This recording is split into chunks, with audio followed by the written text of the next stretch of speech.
मौजूद हैं कांग्रेस कमेटी के प्रवक्ता सुरेंद्र जी, स्वागत आपका। तो भाई ये लोग तो कह रहे हैं कोर्ट का कोई मामला इसलिए नहीं हो रहा चुनाव, ये लोग आपको क्या लग रहा है? ये लोग झूठ बोलते हैं, जनता से छल करते हैं, जनता से कपट करते हैं, जनता से प्रपंच करते हैं।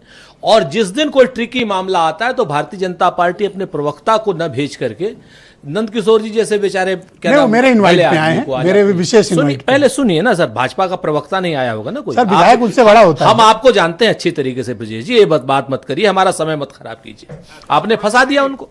सुरेंद्र जी, हम बेचारे नहीं हैं, हम बेचारा बढ़ा देते हैं। नहीं सुनिए, अच्छा अब ये लीजिए, अब ये मुद्दा विधायक जी आप बेचारे नहीं हो। मैं रोकता हूं। नंद किशोर जी, नंद किशोर जी प्लीज, आप पहला राउंड है सर, सुनने का संयम रखें, कृपया सहयोग करें। आप हमारे डिबेट के गेस्ट हैं, आप कृपया शांत, एक सेकंड सर, आप शांत रहें।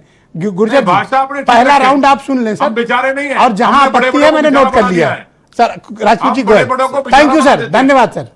राजपूत जी, हम नंद किशोर जी का बड़ा सम्मान करते हैं, हमने नंद किशोर जी को बिल्कुल आप सब मुद्दे पे आओ सर। अगर आपको गलत बोलेगी हो तो आप उस चीज को दोबारा चेक कर लीजिए। हमने बिल्कुल आपको कोई बेचारा नहीं कहा नंद किशोर जी, बात दूसरी हो रही थी। अब आप आइए दूसरी बात पर। अब आप एक चीज देखिए कि ये लोग लोकतंत्र के हत्यारे हैं, हत्या कर रहे हैं लोकतंत्र की। और उस भारतीय जनता पार्टी के लोग, भारतीय जनता पार्टी की सरकार, उनके सहयोगी आज की डेट में, हाँ बिल्कुल, ये लोग भी लोकतंत्र के हत्यारे हैं। कोर्ट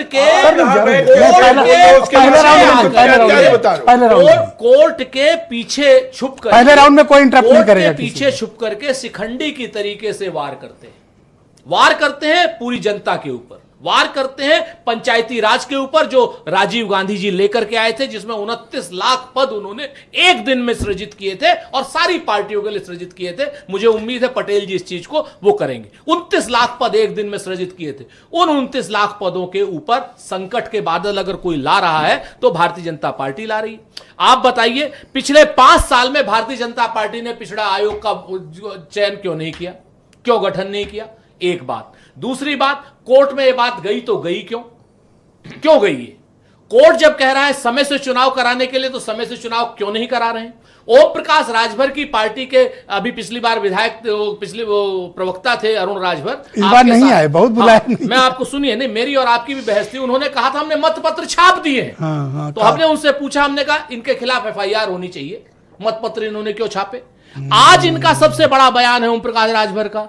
ओम प्रकाश राजभर को तो जेल जाना चाहिए, क्योंकि उसने स्पष्ट कहा था कि हमने मतपत्र छाप दिए हैं। ऑफिशियल स्टेटमेंट है आपके चैनल पर, जेल जाना चाहिए उसे। अगर कोई कायदे की सरकार, लोकतंत्र को मानने वाली सरकार होगी, ओम प्रकाश राजभर को जेल भेजे। आज उन्होंने एक नई बात कह दी, कह रहे हैं साहब सपा और कांग्रेस जो है डिमांड नहीं कर रही है, इसलिए चुनाव नहीं हो रहे।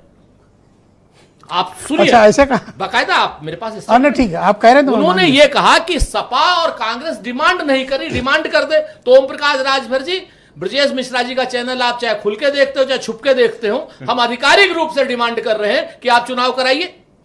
कोर्ट के पीछे क्यों छुप रहे हैं आप? आपने तो मतपत्र छाप लिए, कहां है वो मतपत्र? आप बताइए हमको। हाँ, मतपत्र है कहां? हाँ, कहा तो था एक बार, बाकायदा कहा, अरुण राजभर ने कहा, और छपाई हो रही है ये कहा। अधिकारी उन्होंने कहा मतपत्र छपने के लिए गए। किसका, कौन सा चुनाव निशान छपेगा? हम नहीं, वही तो हमने पूछा था ना इनसे। इसका मतलब है कि भाजपा इस कदर आवाम पर एहसान करती है, वो आंखें छीन लेती है। अब सुनिए सर, दो मुद्दे और हैं इंपॉर्टेंट सर। 10 second sir. हाँ 10 सेकंड। अब जनगणना के पीछे छुप रहे हैं। जनगणना के पीछे आप क्यों छुप रहे हैं? जनगणना के पीछे छुप कर तो इसका मतलब आप विधानसभा के भी चुनाव नहीं कराएंगे? जनगणना तो विधानसभा चुनाव तक भी पूरी नहीं होगी। आप हमको बताइए। तो लोकतंत्र की हत्या भारतीय जनता पार्टी करने बंद करे। और नंद किशोर जी, आपसे एक निवेदन है, हम बहुत इज्जत करते हैं आपकी, लेकिन इसका मतलब यह नहीं है कि आप लोकतंत्र की हत्या करें। थैंक यू सर, बहुत शुक्रिया। मैं